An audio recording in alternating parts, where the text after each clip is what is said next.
All right, we're going to look at our formation. Everything looks good. We do have, basically, it looks like our strength would be to the headline side, but nobody's threatening at the snap. So going to go to zone right away. We see in this case, our referee, he's actually good. He's about 15 back. So let's see what happens now. So we have a motion. Everything looks good there. Ball is snapped. Now, still a good pocket, good movement by everybody. Our line of scrimmage officials aren't going to the goal line here because it's outside 10. Our back judge is on the end line. Okay, but he needs to be aware of goal line. But I want you to just kind of focus in on the receivers right in the belt area, right around between the 15 and the 10 and the 5. You're going to see some action down there. And then, now I want you to take a look at the quarterback.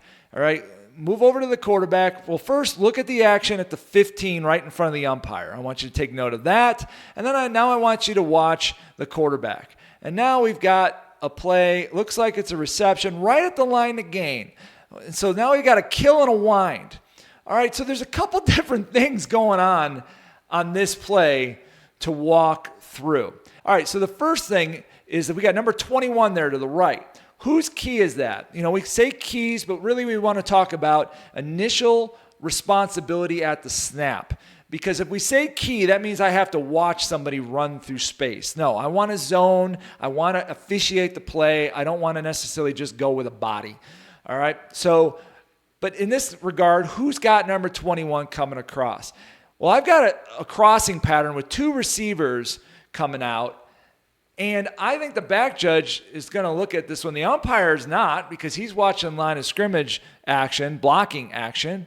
I'm hoping that our back judge sees this, and if our line of scrimmage officials see that, then they are elite, because they've got some other things going on. But in the end, this should be the back judge. And now you see this crossing route, and this other receiver seems to be going out okay. But now look, we've got this blocking going on, and the quarterback still has the ball. And now he throws the ball away from that blocking.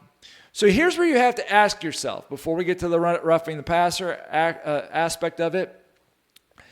In the rule book, you can't ignore some contact, it says it right in the rule book, against the defense if it's away from the pass.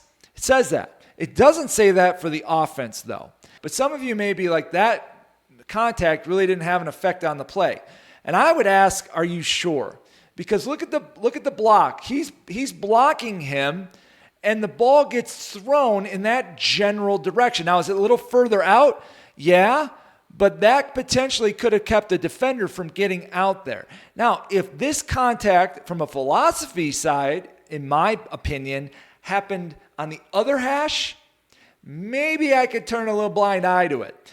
This one is a little close, though, and out in the open. Going back to the play, we've got 2 yards, expanded neutral zone. This looks like, let me tell you what this looks like it was supposed to be. This looks like it's supposed to be a screen. And what happens is that player who is going to get the ball is covered. So they just adjust and go downfield. And look, you've got blocking downfield as well by a lineman.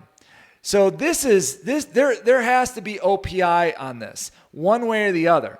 I mean, you say ineligible downfield, but you've got to have OPI. Back judge should have had eyes on the receiver coming across the middle, and hopefully our umpire would have seen the lineman blocking way downfield. This is one where, the ineligibles, a 50-50 call. We get it right as many times as we get it wrong. But this one would have been really good for the umpire to see, or our line of scrimmage official, the headlines. Hopefully they would have seen it. But unfortunately, this was missed in this regard. And like I said, we have to be ready with the RPOs, we have to be ready to officiate these plays when they break down like this. So we have to ask ourselves when we judge this, that ball is away. Does the defender have the ability to do something else at this point? Does he have the ability to stop his forward motion or create a different type of contact right now? Has he already committed to this action? In my opinion, for me to not have roughing the passer on this, I want to see in my judgment that the defender had the opportunity to do something different. It's borderline. I will say that it is a borderline hit, but nothing jumps out as it being illegal because the contact was there wasn't any extraordinary contact. It was just a normal football play. So that's one way to look at this.